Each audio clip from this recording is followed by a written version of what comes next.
Nanay ni Andrea Brillantes sinupalpal ng basher.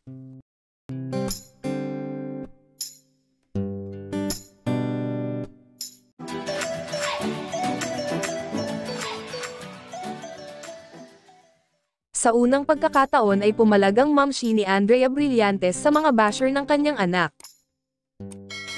Ito'y matapos mag-comment ang isang netizen sa kanyang Instagram post kung paano raw niya pinalaki si Andrea.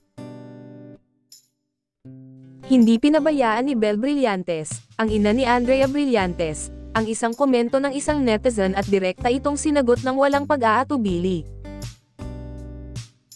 Itinanong ng basher kay Belle kung paano niya pinalaki ang kanyang anak na si Andrea. "Paano mo kaya pinalaki si Andrea no?" Tanong ng basher. "Paano? Napagtapos niya sa school mga kapatid niya, nakapagpagawa ng bahay, may sariling negosyo, ikaw anong ambag mo sa mundo?" Matapang na sagot ng ina ni Andrea. Pero, hindi roon natapos ang issue dahil ang balik comment ng netizens, hindi ba dapat responsibilidad ni Belle as a parent na pag-aralin ang mga anak? Pati pagpapagawa ng bahay bakit daw inaasa kay Andrea?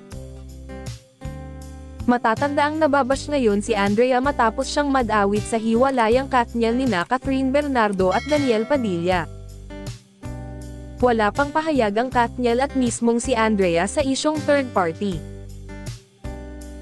Sa kabila nito ay nananatili pa ring tahimik si Andrea hinggil sa pagkakasangkot nito sa issue.